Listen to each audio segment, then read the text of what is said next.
Our headline this week has to do with what is being dubbed Spygate, the stealing controversy. Pete Thamel over at ESPN has put out what he is calling a bombshell report about Michigan stealing signs from other teams and using that as an advantage to win. There's been a lot of talk about this. We're certainly not breaking any news here. And there's a ton of stuff we need to talk about regarding this, but I don't know how much of it we can actually cover because we really don't know a whole lot. But to that end, we're going to try to talk about what we can and give you our views on it. Mac, I think, did you want to go first? You got some thoughts on this?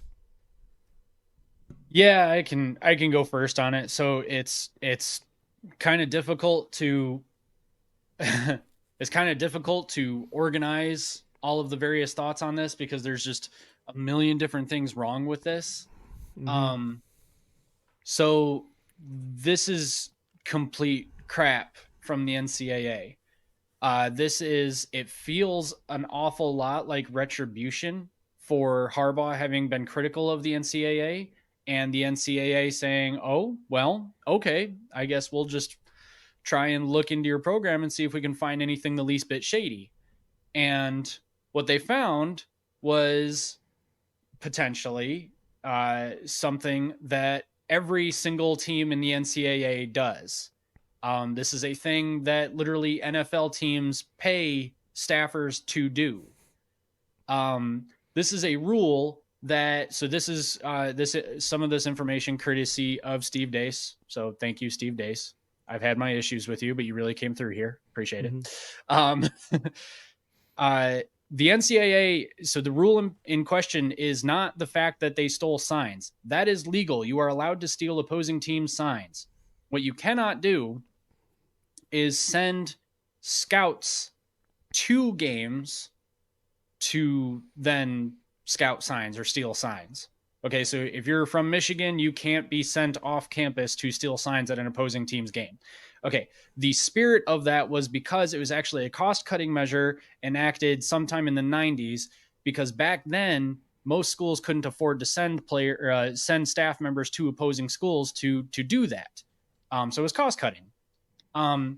This is a thing that most, if not all, NCAA programs do now. And this is actually something that this is a rule that the NCAA considered removing or repealing in 2021 because they said that in the digital age, there is so much game footage available that the ability to send a scout to an opposing team game just to steal their signs really doesn't offer that much of a competitive advantage anymore, because anyone and everyone can look up what's referred to as the all 22 stream, where you're watching literally all 22 players and you can get Mm-hmm. all of the information that you need strictly from that.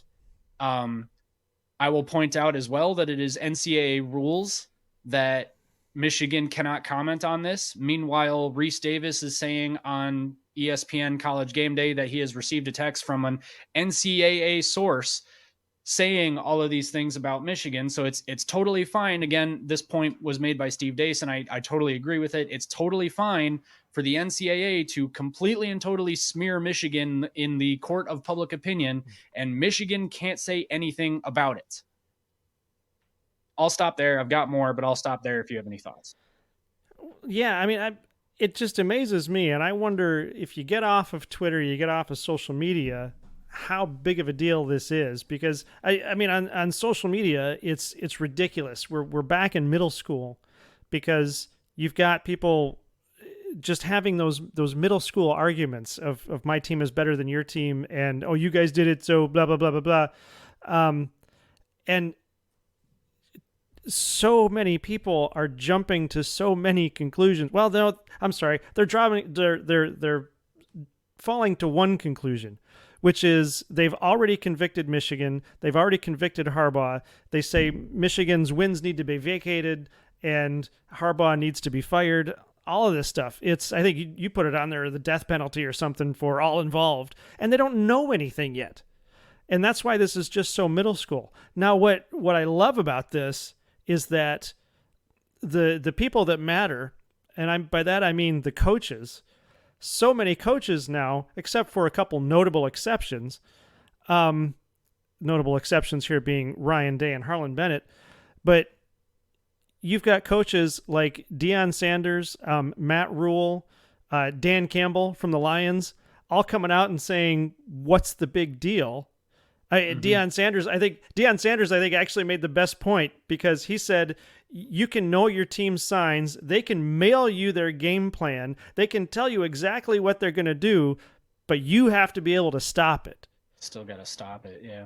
And that's why this comes down to, even if it's true, even if Michigan went out and stole the other team's signs, the only time, first of all, I don't think it's a practical thing to do because, like I've been saying, that if you steal the signs, first of all, you have to have somebody watching the other team. They have to read the signal, interpret the signal, get that information to the DC or the OC. The OC then has to change the play or make a play based on that information and get it out to the team before the snap. Or if you're on the offense, before the clock runs out. And that's just not going to happen. The only way that happens is if there's some sort of generic they interpret the signal and then there's a generic response. But if there's a generic response, then you're not really responding any more than you would normally based on, and I actually was just thinking about this earlier today. When we're watching football games, you do the same thing where you see the team lined up and you go, oh, they're going to do a pass play. Oh, they're going to run it to the left. Oh, they're going to run it to the right. No, I bet you the quarterback's going to keep it. You've done that and you're just watching on TV. So, yeah. The whole thing seems ridiculous. And then I loved what Matt Rule said, that he said it happens all the time. He goes, in fact, how did he say it? That he said that we've got in NFL, they've got technology. He said in high school, they've got technology to get the signs out or the signals out to the players. He goes, it's just college football where we hold up these stupid signs with rock stars and fruit and expect our players to know how to do it. And he actually related it to, we're not training these kids properly to be in the NFL. So, yes. Aside from the fact that the arguments on Twitter are just so juvenile, and it makes me wonder if anybody who really matters really cares. And then we hear from all of these coaches. Dan Campbell, I love Dan Campbell's response too from the Lions. He goes, man, we pay people to do that. we have a chair. He goes, in fact, you go to the opposing team, they have a chair ready for you in the booth so you can do that at the game. Wow. And it's just, I don't know. I guess that's what I have to. It really just sort of bugs me because it's just such a dumb thing. And I agree with Steve Dace that, what did Steve Dace? I'm sorry if I'm taking stuff you wanted to say. But Steve Dace said that when somebody brings it up, there's two questions to ask. One is, what rule did they break? And what is a scout? And you were just starting to talk about that thing, I think, as far as, what defines a scout. I think you were, or we were talking about that earlier. One way or another. You can talk about it now if you want. But that's mainly, I think, what I wanted to say about that. Yeah, I don't know, in an attempt to not make this segment go on way too long and beat a dead horse. It's such a gray area. So it's not even that what they did was illegal. The technicality of it all is that it's how they did what they did is illegal. And the spirit of the law wasn't even in the sense that it gives you a competitive advantage. They literally said in 2021, there is a negligible at best competitive advantage of going to an opposing team's stadium and scouting their signs. Mm-hmm. The spirit was a cost-cutting measure. So it wasn't even for competition's sake. It was just merely for cost. So not only is the rule that they actually broke let's just call it a process rule because it was the process of how they stole the signs. It's also a rule that the NCAA was considering to repeal and then didn't end up repealing because they said that it doesn't matter. It's the digital. It's not even, it's a rule so useless that it's not even worth repealing because nobody follows it anyway, because it literally doesn't matter. The results of it don't matter. It doesn't do anything. Mm-hmm. So you mentioned Matt Rule's comment that there's technology in high school, there's technology in the NFL, but you come to college and you got to use signs. That's a rule. Like the the microphones and the helmets that I think Deion Sanders and Matt Rule were both talking about. I can't remember if Rule mentioned it, but Deion Sanders mentioned the microphones. That's a rule that coaches vote down like every year. Like coaches voted that down. So Yeah. like it's I don't even know if that means that the NCAA necessarily has a hand in that, but like these are coaches at the NCAA level that are saying no, we shouldn't have the microphones in the helmets, or at least that's what Deion Sanders said. So at that point, it's like, okay, Oh, are in the the college. coaches, Okay. yeah, in college, yeah. So are the coaches knowingly not prepping their players for the NFL as well as they could be? And also, it's 2023, guys. Everyone's got an iPhone. The iPhone is just as good has just as good a camera on it now as the cameras that they were using to film movies not 5 years ago. I mean, give or take a few models, sure, but your average iPhone 15 can take 4K resolution video. So all you have to do is just, as a fan in the stands, zoom in onto the opposing sideline, see what the sign says, try to decipher it, and then send that info off to Michigan coaching staff or whatever coaching staff. Does that count as a scout now? I, Right. so it's very ambiguous. It doesn't make a whole lot of sense. It really does feel like it's just the NCAA being mad at Harbaugh for calling them out for some of the NIL stuff and things like that. Yeah. And that's actually one of the more juvenile comments I saw on Twitter or X or whatever we're calling it. That the guy said, "Well, if it's negligible and doesn't help, then why was this guy buying all of these tickets and going to all these games just to steal signs?" And this comes back to the making assumptions and conclusions. You don't know if that's why he was buying those tickets. You don't know if that's what he was intending to do at those games, and we still don't know if Michigan was even involved in helping him buy those tickets. Right. It's entirely possible. It is based on what we know, it is entirely possible that Colin no, yeah, Colin Stallion. Yeah, Colin Stanley. It's Yeah. entirely possible that Colin Stallion has friends in the areas of 11 different schools and bought tickets for friends and family. Yeah, I Maybe mean, he just likes to do that. I don't know. maybe. So I guess the weird thing about the allegation is that yeah, he bought tickets to something like 30 Big Ten games over the last 2 or 3 years, something like that. Yeah. And then also bought tickets to games of CFP contenders, non Big Ten teams, over the last couple of years too. Mm-hmm. So the why almost doesn't matter, although you are kind of curious to know why he's doing that. I mean, for whatever reason, they Yep. released his salary and it's not fantastic in terms of what you can make in college sports.